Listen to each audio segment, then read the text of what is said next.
ओम श्री गुरुवे नमः। भाइयों एवं बहनों, राधे राधे। गोपी गीत के पांचवें श्लोक पर बोला जा रहा है। पांचवा श्लोक है कि विरचिता भयम वृष्णिधूर्जते।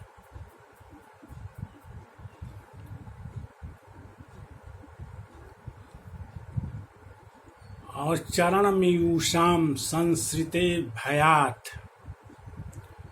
हे भगवान, आप गोपियां कह रही हैं, हे प्रियतम, आपके चरणों की छत्र छाया में जो आ जाते हैं उनके भयों को, संसार में मृत्यु के भय को आप सदा सदा के लिए खत्म कर देते हैं। अर्थात जो भगवान के अमर भाव को प्राप्त कर लेते हैं वो मृत्यु के आहार से वंचित हो जाते हैं। अब भगवान के बारे में हम जानते हैं, वेद कह रहे हैं भगवान के बारे में, भावग्राह्यम अनिदाख्यम, भाव अभाव करम शिवम। भगवान भावग्राह्य हैं और सृष्टि को बनाने वाले हैं, सृष्टि को प्रलय करने वाले हैं और सृष्टि का कल्याण भी करते हैं भगवान ही। सृष्टि के संचालन के लिए ही ब्रह्मा विष्णु महेश बनाए गए हैं, लेकिन सृष्टि के प्रलय के समय में ये सब खत्म हो जाते हैं। मात्र केवल भगवान ही रहते हैं, भगवान की ही सत्ता रहती है। तो कह रहे हैं कि जो भगवान के चरणों पर ध्यान करता है, हमेशा ध्यान करता है, तो भगवान अमर हैं, इसीलिए वो अमर वस्तु पर ध्यान करते हैं। इसीलिए भगवान के चरणों के ऊपर ध्यान देने वाले भी अमरत्व को प्राप्त कर जाते हैं, अर्थात वो भगवान को प्राप्त कर लेते हैं, अमरता को प्राप्त कर लेते हैं। मृत्यु उनके समीप नहीं आती है। कठोपनिषद में जमराज कह रहे हैं नचिकेता से कि नचिकेता, मैं किसको नहीं मार सकता हूं, जो है कौन मेरे चंगुल से बाहर हैं। तो जमराज कह रहे हैं कि हे नचिकेता, जदा सर्वे प्रमुच्यन्ते कामा जैसे हृदय श्रिता अथ मर्तो अमृतो भवत अत्र ब्रह्म समश्नुते। जब आदमी संसार की सारी कामनाओं को छोड़ देता है और केवल एंड केवल जो है भगवान पर ही ध्यान करता है, तो भगवान चूंकि अमर हैं, अमर के ऊपर उसका ध्यान होता है, इसलिए उसकी भावना भी अमर हो जाती है। यहाँ भाव का खेल है, भाव का खेल है। भगवान भावग्राह्यम है जो है। और कैसे भगवान, हम जानते हैं कि भगवान जो है हमारे अंतर्यामी हैं, अंदर में बैठ के सारी चीजों को नोट कर रहे हैं जो है। तो इसी नोट के आधार पर भगवान हम लोगों को नरक में ठेल देते हैं, 84 लाख योनि में ठेल देते हैं। और हम लोग जो भाव कर रहे हैं, मन के भाव को ही भगवान नोट करते हैं कि मन में इसका क्या भाव चल रहा है जो है। दूसरी कर्में इंद्रियों की क्रियाओं को भगवान नोट नहीं करते हैं। कर्में इंद्रियों से हम लोग जो कुछ भी पूजा पाठ करते हैं मन से कितने ही करोड़ों बार राम राम बोल लें, लेकिन ध्यान हमारा अगर संसार में है तो करोड़ों बार राम राम कृष्ण कृष्ण बोलने का फल 0 मिलेगा। फल तो उसी का मिलेगा जो मन हम लोगों का सोच रहा है। अगर मन हम लोगों के संसार की वस्तु को सोच रहा है तो 84 लाख जोनी में ही जाना पड़ेगा, नरक में ही जाना पड़ेगा, इसको कोई रोक नहीं सकता है। अब भगवान मन के भाव को ग्रहण करते हैं। अब भाव का मतलब आप लोग समझ जाइए, सभी लोग जो है बहुत ध्यान से सुनना पड़ेगा, बहुत ध्यान से सुनना पड़ेगा। यह वेद शास्त्रों पुराणों का निचोड़ है। जो दैनिक जीवन का उदाहरण हम पेश कर रहे हैं कि अगर कोई आदमी सुबह में जगता है और सुबह में जग करके कहता है कि 1 गिलास पानी हमको चाहिए, तो उस आदमी का भाव 1 गिलास पानी के ऊपर चला गया है। और पानी पी करके आदमी जब तृप्त हो जाता है पानी से, तब उसका पानी पर का भाव जो बना था वो खत्म हो जाता है, नष्ट होता है। इस माने पानी का भाव उदय हुआ और अस्त हो गया है। अब आदमी सोचता है कि चाय चाहिए, चाय हमको पीना है, तो चाय का भाव बना और चाय के भाव का उदय हुआ उसके मन में, और जैसे ही चाय पी लेता है वह चाय की भावना खत्म हो जाती है। माने पानी का भाव उत्पन्न हुआ, पानी का भाव मर गया, चाय का भाव उत्पन्न हुआ, चाय का भाव मर गया। अब आदमी अगर किसी के साथ बैठा हुआ है अपने ड्राइंग रूम में, तो उस थर्ड पर्सन के बारे में वह बात करने लगता है और थर्ड पर्सन का भाव उसमें आ जाता है। और थर्ड पर्सन के बारे में बात करते करते जैसे ही उसका मन अब स्नान करना चाहिए, स्नान पर जाता है कि यह भाव भी उसका मर गया। अब उसके अंदर स्नान करने की भाव उत्पन्न हुआ, और स्नान करने के बाद जो है जब कपड़ा लता पहन लेता है तब वो भी भाव उसका खत्म हो जाता है। अब वह आदमी अपने पूजा का भाव आया और पूजा घर में प्रवेश किया जो है, और पूजा करने के बाद जो है उसका वह भाव भी खत्म हो गया। आप लोग देख रहे हैं कि कैसे भाव बन रहा है और कैसे भाव खत्म हो रहा है।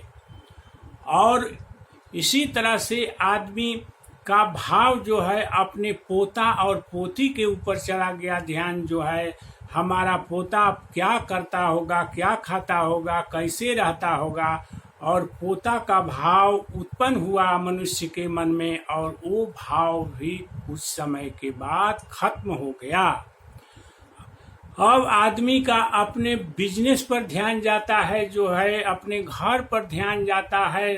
ये दिन भर में आदमी जो है जो भाव बनाता है वो भाव उत्पन्न होते हैं मन में, और भाव खत्म हो जाते हैं, भाव मर जाते हैं। जो है एक दिन का यह वृतांत हम सुना रहे हैं। एक दिन में इतने आदमी भावों को, न जाने कितने भावों को बनाते हैं और वो भाव मर जाते हैं। जो है तो मनुष्य का भाव जो है बनता है और मर जाता है, बनता है और समाप्त हो जाता है। इसी तरह से मनुष्य जो है मरणशील भावों में विचरण कर रहा है, जिसके कारण जो है जमराज उसको मारते हैं।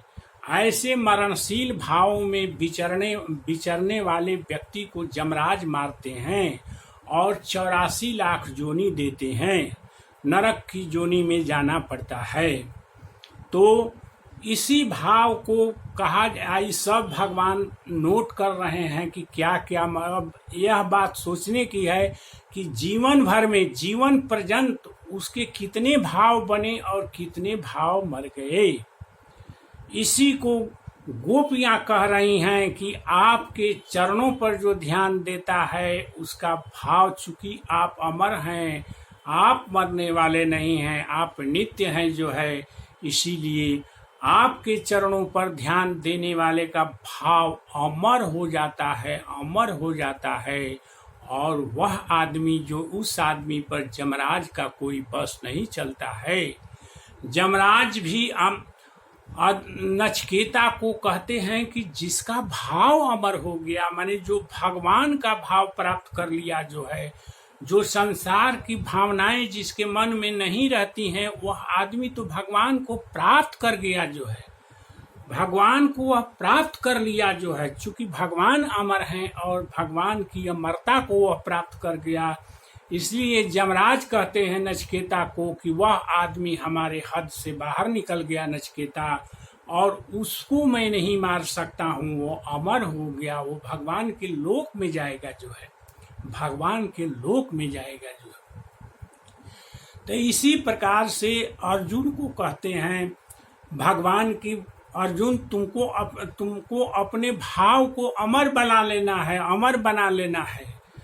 अमर भाव कैसे बनेगा अर्जुन की? हमेशा प्रति क्षण जैसे गोपियां जो है अपने प्रियतम कृष्ण को याद कर रही हैं, उसी तरह से अर्जुन तुमको भी याद करना होगा। हमको कैसे याद करना होगा? तस्मात् सर्वेषु कालेषु माम अनुस्मर च। हे अर्जुन, तुमको अपने कर्तव्य कर्म को करने से कोई नहीं रोक रहा है। जो भी जिसका कर्तव्य है करने का, जो है जो भी बिजनेस है करते रहे, लेकिन मन से हमेशा जो है मेरा स्मरण करते रहे। एक क्षण के लिए भी अपने स्मरण से मुझको नहीं भूले। तस्मात् सर्वेषु कालेषु माम अनुस्मर च। इस प्रकार सब समय अर्जुन तुम मुझको याद करो और अपना जो कर्तव्य कर्म है वो करते रहो। इसी गीता में भगवान आगे चल रहे हैं कि जो संसार में अनेक तरह के वस्तुओं के, वो रिश्तेदारों, अनेक तरह के अपने प्रतिष्ठा, मान, धन, दौलत के ऊपर आदमी भाव बनाता है, वो भाव बनते हैं और नष्ट हो जाते हैं, जिसके कारण वह 84 लाख जोनी में जाता है और यमराज को बार बार मारना पड़ता है, उसको मृत्यु का दंड देना पड़ता है। इस दंड से बचने के लिए भी भगवान कहते हैं कि अपने भाव को अमर कर लेना है, अर्थात अपने भाव में मुझको बसा लेना है हमेशा, जो है भगवान कहते हैं इसके लिए अर्जुन को कि अनन्य चेता सततम, जो संसार के किसी भी नश्वर वस्तु के ऊपर अपने भाव को नहीं बनाता है, अनन्य चेता सततम, लेकिन जो लगातार मुझको याद करता रहता है, अनन्य चेता सततम, जो माम स्मरति नित्य सह, जो मुझको नित्य सह माने हमेशा प्रति क्षण हमको याद करता रहता है, तस्या हम सुलभ पार्थ नित्य युक्तस्य योगिनः, उसको मैं सुलभ हो जाता हूँ, आसानी से प्राप्त हो जाता हूँ। भगवान क्या है? अमर है। तो वह वस्तु, वह आदमी जो है भगवान पर निरंतर ध्यान करके जो है अमरता को प्राप्त कर लेता है, अमरता को प्राप्त कर लेता है, अर्थात भगवान को प्राप्त कर लेता है। भगवान उसके लिए सुलभ हो जाते हैं, जो है तस्या हम सुलभ पार्थ नित्य युक्तस्य योगिनः, जो नित्य युक्त माने नित्य है, हमें अपने मन को लगाए हुए रहता है, उसको मैं मिल जाता हूँ। कैसे मिलता हूँ? अमरता के रूप में, वो उसका भाव अमर हो जाता है। अमर मतलब कि उसको मैं मिल जाता हूँ, अमरता के रूप में मिलता हूँ। अब उसके नजदीक यमराज नहीं जा सकते हैं, वो गोलोक का अधिकारी हो गया, हमारे पास आएगा, जो है हम जहाँ रहते हैं वहाँ वो रहेगा, जो है अब 84 में जाने से वह वंचित हो गया, जो है। इस प्रकार गोपियों के भाव को सर्वोच्च भाव कहा जाता है। सर्वोच्च भाव में पहुंचने के कारण ही गोपियां अब जो है संसार में नहीं उनका ध्यान जाता है, उनका भाव जो है अमर भाव हो गया है। इसीलिए गोपियों के भाव को सर्वोच्च भाव कहा जाता है, सर्वोच्च भाव कहा जाता है। और गोपियों की चरण धूलि को भगवान भी चाहते हैं, चूंकि गोपियां जो है भगवान के समकक्ष हो गई हैं और भगवान से के साथ जो है क्रीड़ा कर रही हैं।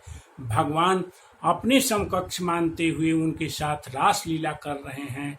यही इस श्लोक का भाव हुआ जो है। इस श्लोक के अभी आधे भाग पर चर्चा हो रही है, आधे भाग पर आगे चर्चा होगी। बस आज इतना ही। ओम श्री राधे राधे राधे।